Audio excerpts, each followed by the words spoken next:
I started to worry, wondering if a thief was in our house. I frowned at the sight of men's and women's shoes by the entrance. Our house should be empty since neither my husband nor I were supposed to be home. Yet I could sense someone was there, both at the entrance and in the bathroom. The loud, crude voice coming from the bathroom made it clear that someone was enjoying themselves. It's not unusual for husbands to invite their mistresses over when their wives are away, but that couldn't be the case here. This voice couldn't have been my husband's. He was standing right next to me, staring at the bathroom with a pale face. My name is Jessica, and I've been married to Adam for 3 years. We both work, so we don't have any children yet. However, I believe we have a peaceful and loving life, spending our days off going out or traveling. Thankfully, neither our parents nor in-laws pressure us about having children. In fact, they live nearby, which allows us to maintain a good relationship and gather for family dinners. The slightly old but beautiful house we rent was recommended to us by our in-laws. We usually host dinner parties once a month, and when we do, my mom and I prepare the meal, enjoying the evening with Dad's favorite wine and the food brought by our in-laws. On that day, Mom had come over in the morning to help prepare for the dinner party, but she seemed unusually quiet and a bit down.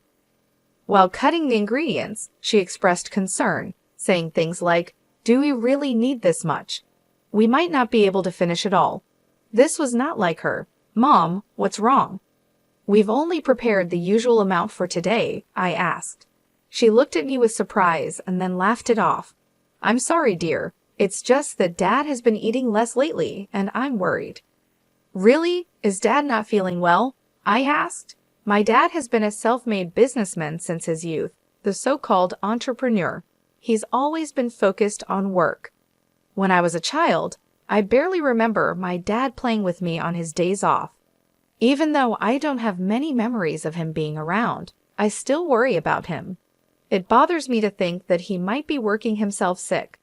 Mom seemed hesitant to say anything, probably not wanting to worry me, but she finally opened up. "It's not an illness. Dad is perfectly healthy, but he's been acting distant lately. He's been criticizing dinner and making comments about how plain my clothes are." Why would he say such things? I thought, it's awful that he would say that to Mom, who has always been the heart of our home. But Mom brushed it off, saying, "I'm fine. Maybe Dad is just a bit stressed from starting a new business." She insisted she was okay, and although I was still concerned, we let the conversation fade and got back to cooking. Today, we plan to prepare a special meal, including Dad's favorite steak and pie as a way to support his new business venture. Adam, my husband, was busy as usual, unable to relax until everything was spotless. He's very particular about cleanliness, and even when it's just family, he always makes sure the entrance and living room are perfectly clean before we have guests. As I started tidying up the garden, Dad, my mother-in-law Teresa, and my father-in-law Eric arrived. "Jessica, can I have a word?" Teresa called out to me just as I was checking the pan to cook the steak. She looked serious as she walked into the kitchen, and without saying a word, she handed me a box that looked like a gift. Puzzled, I took it, and when I opened it, I saw the logo of a famous steak restaurant. Inside were thick, high-quality steaks with a mouth-watering aroma. It turned out that we had accidentally prepared the same dish. I thought it would be easy enough to just cook fewer steaks. After all, it wasn't the first time our gifts had coincidentally matched. I smiled and said, "Wow, did you go out of your way to buy this?" "We heard it was a celebration, but you could have told us about the steaks." "This is a bit awkward. Should we just serve the gifted steaks today?" Teresa replied, "But you and Adam can still eat them, right? We're not young anymore, and too much meat can be a bit heavy on our stomachs." I found myself speechless. Everyone in the family is nearing 50, and it felt wrong to prepare so much food only for it to go to waste, especially after Mom had helped with the preparations. "You should have said something. How thoughtless," Teresa remarked as she left the kitchen. Her comment surprised me, but she didn't notice my reaction as she walked out with the steaks. It was the first time anyone had said something like that to me. We never coordinated gifts before, and even when we ended up giving the same thing, we usually laughed about it. In the past, our gifts had always been sweets or similar items. I felt a bit uneasy, but I thought maybe the expensive gift had upset her, so I didn't think about it too much. At the dinner party, Dad was thrilled with the steak from the high-end restaurant. Mom seemed to understand my situation with just a glance, and, without mentioning the steaks we had prepared, pretended to be just as happy. After Teresa, Eric, and Dad left, Mom cleverly used the leftover ingredients to make beef stew before they were cooked. "We could have still had the steak," I said. "You both would have gotten tired of steak." "This way, you can take it home," Mom replied, packing her share in a food container. Although I felt a little bad, the beef stew Mom made was delicious and I quickly finished it off as the flavors blended together. Later, I heard that despite how tasty the stew was, Dad complained about it, calling it outdated. I was furious, but ended up just holding onto those feelings, unable to resolve them, especially when Mom just gave a small, sad smile. A few weeks after that dinner party, I got an unexpected message from Adam. He was supposed to be away on an overnight business trip, but it had been canceled due to changes on the client's side. He told me he would be coming home as usual. Since he was supposed to be away for 5 days, I had planned to spend some time at my parents' house, but with him coming home, my plans changed. I called my mom to let her know, and then met up with Adam to head home together. When we arrived home, I noticed something strange. "Did we forget to turn off the lights?" I asked, feeling sure that I had turned everything off before we left. The light was on near the entrance, and concerned about the waste of electricity, I apologized. But Adam reassured me, saying, "Don't worry about it," as he inserted the key into the front door. Then he suddenly fell silent. "What's wrong?" I asked. "The front door is unlocked," Adam replied, making me freeze. Thinking it might be a burglar, I quietly took out my phone and started recording. I nodded to signal Adam, and he slowly opened the front door. "Whose shoes are these?" he asked, pointing to a pair of men's leather shoes and women's pumps in the entryway. It was clear these shoes didn't belong to us. If these were Adam's shoes, and he wasn't here right now, I might have suspected he was cheating by bringing another woman home. But since he was right here next to me, it meant someone we didn't know was in our house. Sensing my worry, Adam grabbed his umbrella, ready to use it if needed, and moved forward. We noticed the living room light was on, and there was food scattered on the table, as if someone had bought it recently. This didn't seem like something a burglar would do, I thought. Then I heard a voice getting closer, and it became clear the sound was coming from the bathroom. Whoever was speaking was inside the bathroom.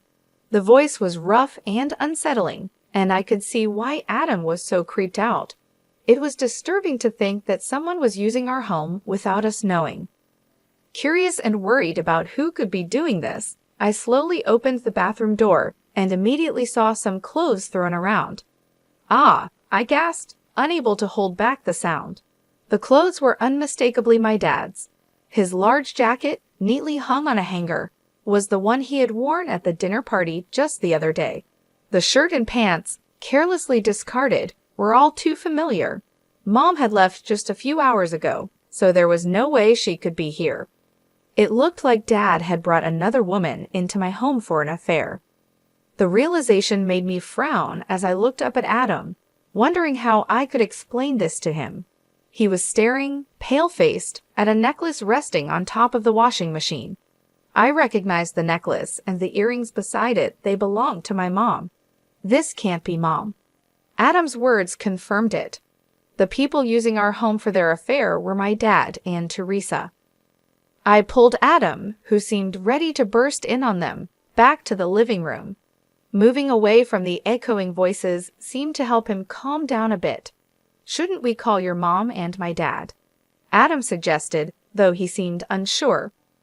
The thought of bringing Mom and Eric here now felt like it would lead to a crisis for both families, but I couldn't just ignore what was happening. The vulgar noises were still coming from the bathroom, suggesting they wouldn't come out anytime soon.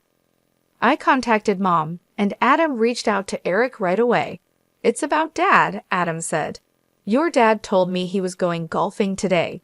He left early this morning and won't be back until tonight. Should I tell him to call you when he gets back?" "It seems that Dad is at home with Teresa," I said, unable to mention what was actually happening in the bathroom. But that was enough for Mom to understand the seriousness of the situation. In a tense voice, she said, "I'll be right there," and hung up. Less than 20 minutes later, Mom arrived, looking pale, with Eric right behind her, utterly bewildered.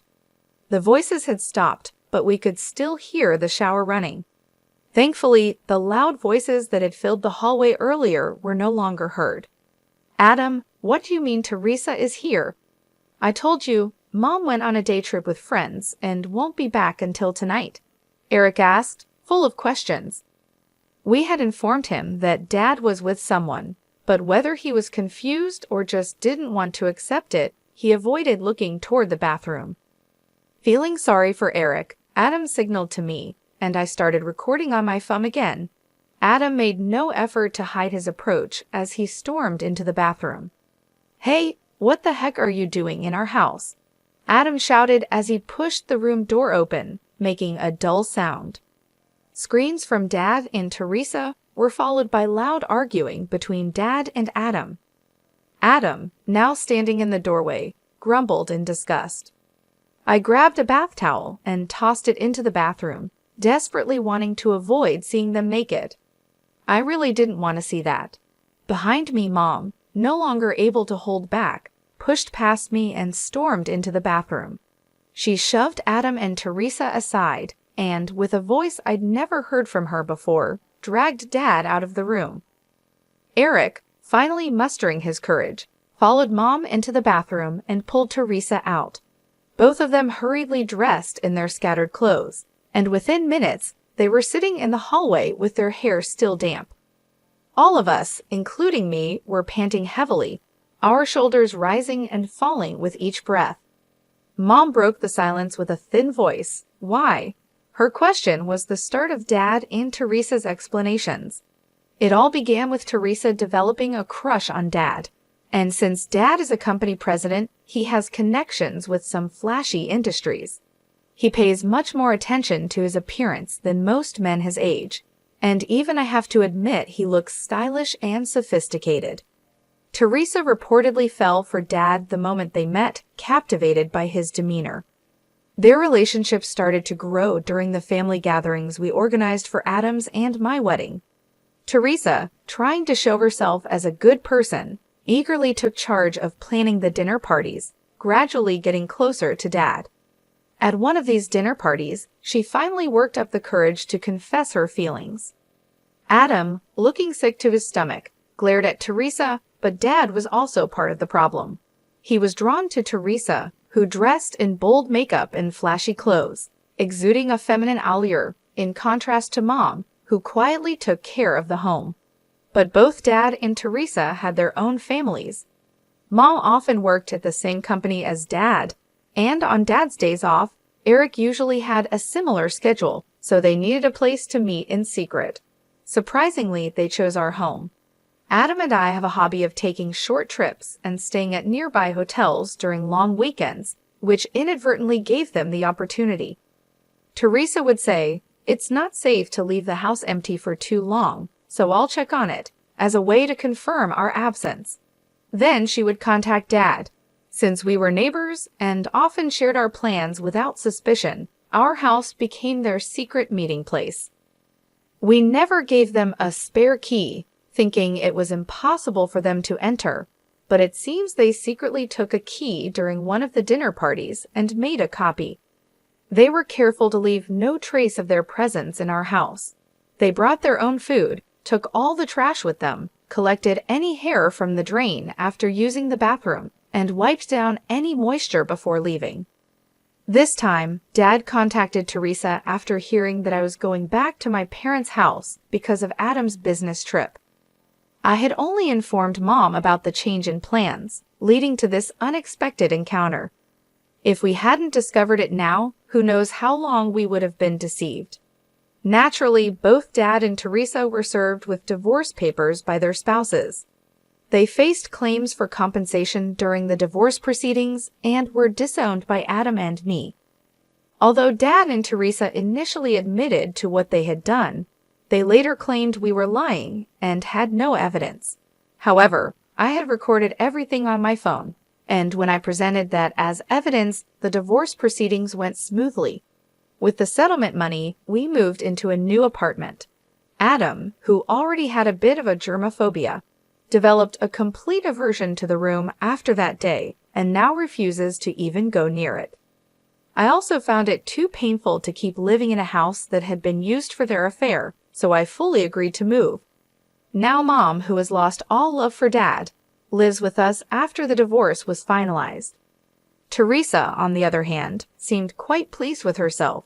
She became openly defiant, maybe influenced by Dad, and accepted the divorce settlement and compensation without much resistance. She moved in with Dad right after the divorce, and they got married, finally getting what they wanted being together. It seemed like everything was going perfectly for them, with Teresa becoming the wife of a company president and looking forward to a great life ahead. However, their plans quickly went wrong. Dad's new business venture failed, and the company's performance rapidly declined, like a balloon losing air. When Mom heard about this, she simply nodded, as if to say it was expected. "Who do you think was holding everything together all this time?" she said. It was Mom who had been quietly managing the complaints about Dad's harsh business tactics, both inside and outside the company, and supporting the business behind the scenes. She handled a major part of the company's finances and dealt with clients. Naturally, she resigned from the company when the divorce happened, and Dad, eager to get rid of her, didn't ensure a proper handover. As a result, the company was left with unhappy employees, and many of them followed Mom's lead and resigned, causing a staffing shortage. Dad had always believed that it was a wife's duty to support her husband, so he naturally expected Teresa to take over Mom's role. However, Teresa, who had always been a housewife, didn't understand the business at all and was of no help. The mass resignation of employees, fueled by the scandal of Dad's divorce, became widespread gossip, and clients began to pull out from Dad's company, citing poor performance. Dad's company couldn't last even half a year and soon went bankrupt. Their house and assets were seized, and they were left with significant debt, including unpaid wages. They managed to find a place in a cheap apartment, living a difficult life. Despite his age and wanting a company that would treat him as a president, Dad couldn't secure a new job. Naturally, his frustration grew, and he turned to gambling as a way to relieve his stress. But even that wasn't enough. He began to blame Teresa, saying, "None of this would have happened if it weren't for the affair. It was Teresa who seduced me." His anger led to him becoming violent towards Teresa. Teresa, struggling to make ends meet with part-time jobs and desperately trying to support Dad, grew disillusioned with him as their situation worsened. He sank deeper into his gambling addiction, wasting even the money they needed for living expenses. Unable to bear Dad's constant verbal abuse, Teresa eventually fled the apartment. She ended up at Eric's house, where Adam had grown up. Adam and I happened to be visiting Eric, who had become somewhat reclusive due to the emotional strain of the divorce, so we often checked in on him. When we found the front door open, we walked in to see who was there and were met by Teresa. At first, we didn't recognize her. She looked so different that we thought an old woman we didn't know was speaking to us. The once well-groomed Teresa was unrecognizable, now looking worn out.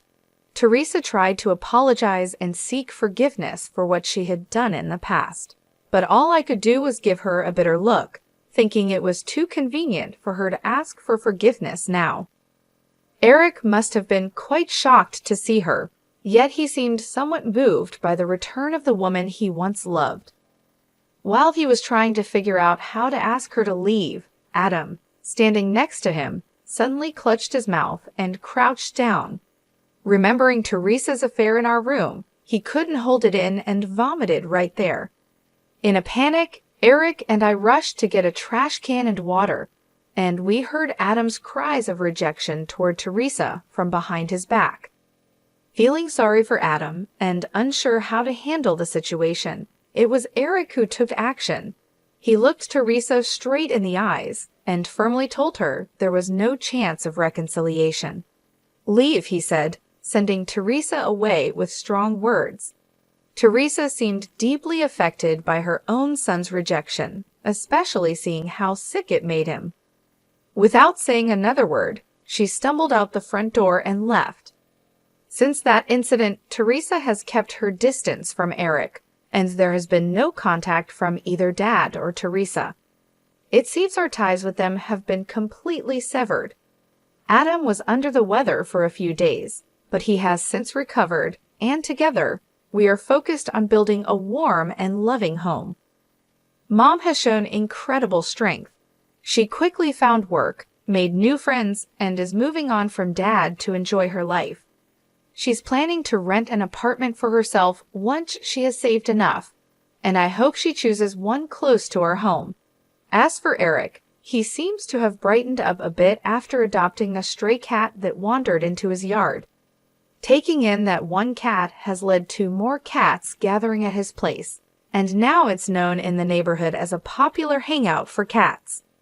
The ordeal caused by Dad and Teresa involved the whole family in a tough situation, but those of us who remain have strengthened our bonds and are doing our best to move forward.